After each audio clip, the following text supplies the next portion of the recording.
Is Liam Delap the next Cole Palmer? Let me quantify that. Sit with me and listen.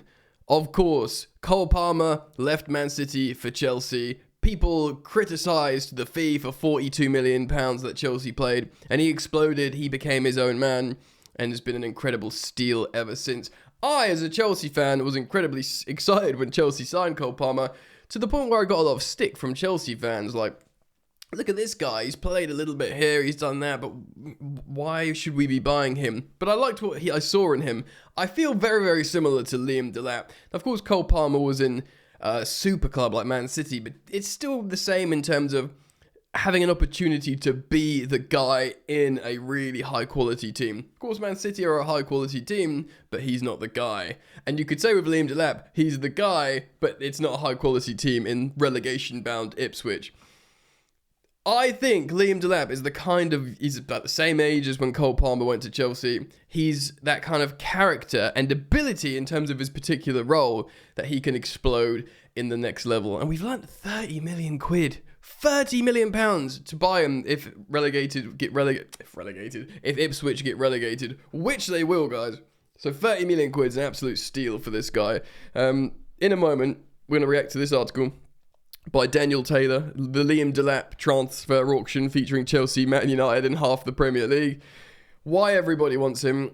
I do genuinely feel like the way he plays, of course Cole Palmer's mercurial, an amazing footballer, creative, this, that and the other.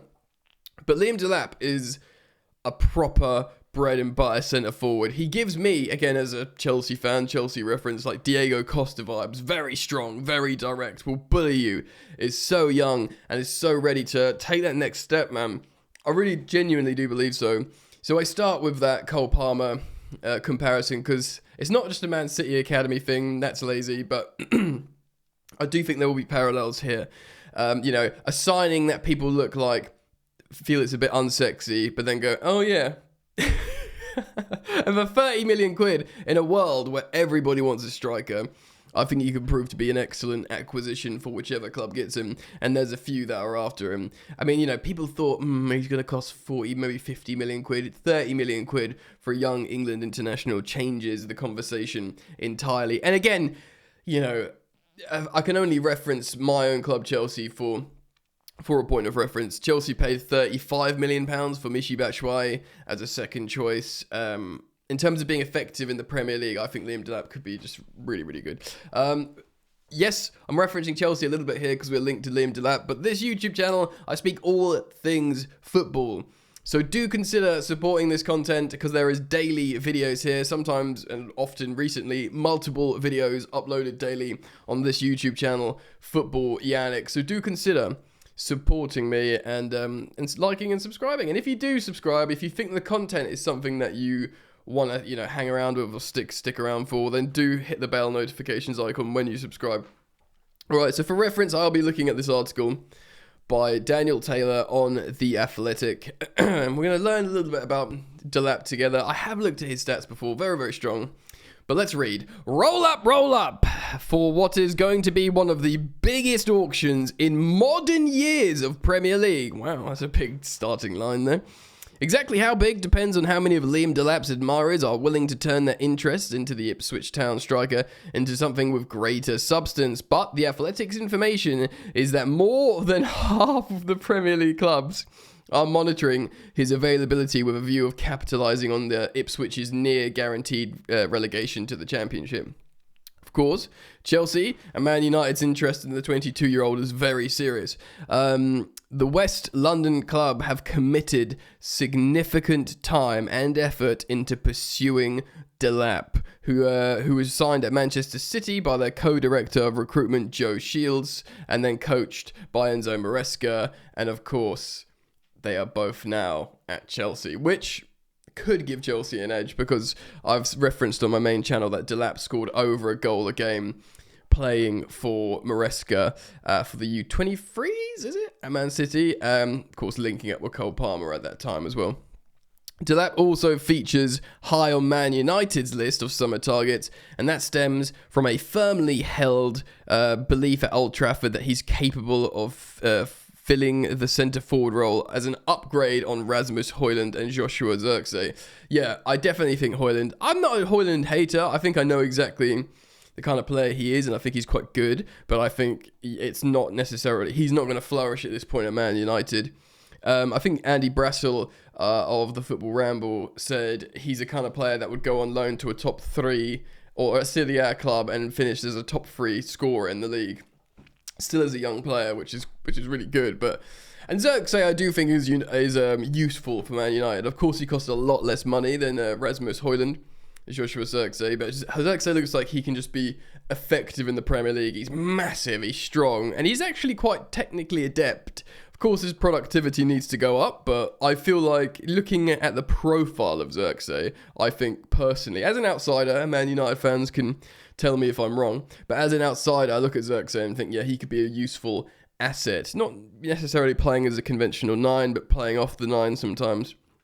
Look, for example, if I know Ruben Amorim plays the 3-4-2-1 almost religiously, but say in certain instances he wants to tweak it slightly in different game states and play a 3-5-2, then, you know, a Zirkzee off a Liam Delap would be great if they could find chemistry, and then, you know, you'd be dropping a Bruno Fernandes next to 2 6s in the 5, whatever. United's link with Delap goes, ooh la la, I'm going all over the place here. Let's have a go.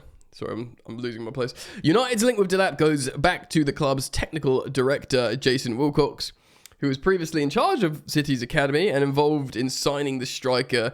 He was then 16 from Derby's youth system, 6 years on. 6 years on, United are keen to make the deal happen. Very keen, in fact. So it really is Man United and Chelsea leading the race. As it stands, Liverpool and Arsenal, 2 clubs scouring the market for a new forward, are prioritising others ahead of those. 12 goals in the Premier League the season represent more of a third of Ipswich's entire total. So yes, that's the thing. Delap's scoring all of Ipswich's goals, man. He's just been... Look, again, I want to hype him because of how I've seen him play. He's big, he's fast, he's strong, and he's just really good at finishing. And again... Chelsea, my reference point, we lost 2-0 to Ipswich. Possibly their only home win of the season. Yes, Chelsea weren't great, but they were good. More notably, Delap was good. He bullied us completely. And it did remind me of when, like, a Diego Costa, when he was just really direct and relentless and just smashed the so-and-so. And it was very, very notable how Maresca was just praising him loads. I think Maresca is desperate for him because he knows how to work him and he knows he's the exact type of striker he likes. But of course, is at this point here, I'd like to just pause what I'm talking about and reacting to this article. If you asked 99.9% of Chelsea and Man United fans and said, who do you want, Liam Delap or Victor Osimhen, they were all going to say Victor Osimhen. But genuinely, in the same way as if you said to me before we signed Cole Palmer, I know Michael Elise, he's a superstar, he's gone on to prove he's a superstar, but someone even higher profile, I don't know, pull a name out of my buttocks, Ousmane Dembele or Cole Palmer, you're going to say Ousmane Dembele, do you know what I mean? But then obviously Cole Palmer proved he could be so effective in the Premier League, given the right developmental path, and I do sort of feel there could be parallels here. Yet there are all sorts of other English clubs in the top division and outside the top 2 who are intrigued by the buyout clause in Delap's contract. Yeah, so the figure's 30 million quid if they get relegated, which they will. So it's going to be 30 million quid. That is affordable to many of his prospective employees. Nor is the interest restricted to English football at a time when so many clubs throughout Europe are looking for a certain type of player. The old-fashioned goal scorer, which is coming back into vogue, of course, with the likes of Erling Haaland, and discovering that it could become increasingly rare species in the modern game. Here we go. Bayern Munich is a possible destination, with head coach, company a fan of Delap, and Harry Kane's not getting any younger. There is interest from Italy, it doesn't surprise me, specifically Milan, who are 9th in Serie A. They're doing it Dortmund, aren't they? Both Milan and Dortmund really, really underachieving mid-table this season. They're harbouring intentions to reinvent themselves.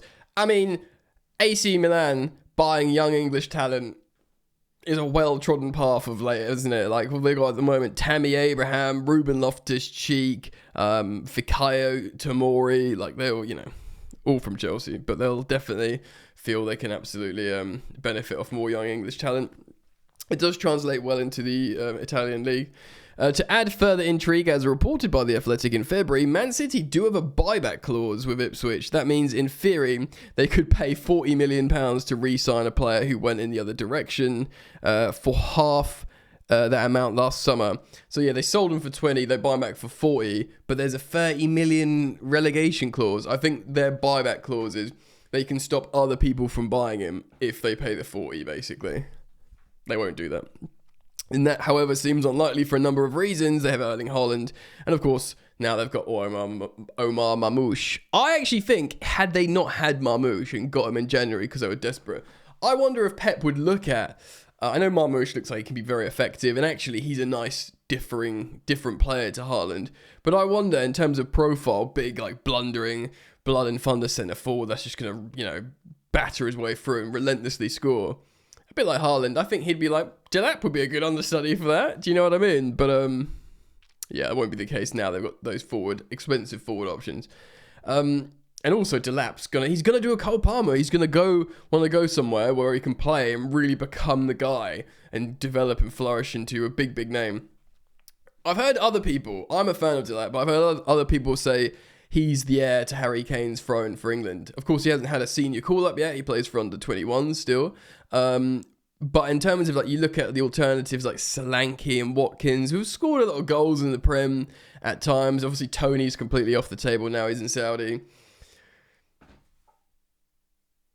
Especially with the likes of Tammy Abraham, just got forgotten, didn't he? So, like, I don't know. Yeah, could be, bro. Where does this all lead? As always in modern day football, the richest and the biggest clubs will usually get their way. They hold the power at the most part. It's fair to assume some of Delap's admirers, even the clubs who are in higher league positions, say then Man United, may reluctantly have to let them get on with it. Yeah. So they'll be like, I don't know, your Brentfords maybe of this world that would try and, probably have to accept that he's going to go to a bigger club. No disrespect to Brentford. I know Newcastle are interested as well. And Newcastle look pretty good. I guess that would be, understanding that Wilson's no longer cutting it and having, it'll be Isak and Delap essentially, which is pretty tasty if you ask me.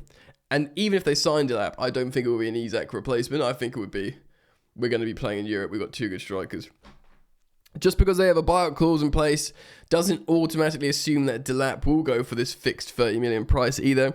If two clubs or more meet the clause, it's possible that the follow-up offers will be made and the numbers will start to go up. So you both, it becomes an auction. The floor of the auction's 30 million. It might not be actually, because if no one's actually put the 30 million clause up, because it triggers, you're automatically allowed to buy them at 30 million. Obviously, the player has to agree to go to said club. But if no one's put the 30 million clause up, you just sort of go up to Ipswich and go, 20 million quid? Here it is. That's not going to happen because he's such a desired asset. Just because there's a buyout clause in place, yada, yada, yada, just said that. It's also inevitable that wages will come into it, and a significant part of Delap's thinking, which will be who can pay the highest salary. Yeah, and of course, my mob Chelsea currently, especially for young players like him, don't play high wages, but get over 100k a week. I mean, I imagine his current wages are what, 20k a week? So he'll be like, getting a lot more money. Yet there are other considerations too, such as league positions, the possibility of playing in Europe, challenging for trophies, and Delap's desire to be a mandatory first team pick. The kid is ambitious. Again, he's going at that. I make the parallel to Cole Palmer again. At Bayern example, would he get into the team against Harry Kane? That's a resounding no. Is there any benefit of staying at Ipswich? Unlikely. Not to be in the Championship. Or any clubs with Saudi Arabia will be able to tempt him away? Again, unlikely. Even if he wants money, he wants to, he's ambitious, right? He wants to play good football. At Ipswich, they talk about Delap having the self-assurance and work ethic that almost always is found in only elite forwards. Kieran McKenna, Ipswich's manager, has acknowledged his team are almost certainly going down, yet McKenna is still regarded within coaching circles as one of the most good up-and-coming impressive managers. in the biz, having previously won back-to-back promotions. My mob, again, tried to sign him as manager before Maresca. And of course, Man United nearly signed Kieran McKenna until he extended. And to be honest, the way Southampton and Leicester have absolutely shamed themselves in this campaign as the two big clubs. You know, Leicester won the Premier League not very long ago. Southampton was like stalwart of the Premier League, always, you know, in the Prem. Little old Ipswich, yeah, they've done a lot better than them two, so he hasn't really shamed himself at all. It's clear Manchester United coach, the former Manchester United coach, rates Delap among the Premier League's outstanding forwards.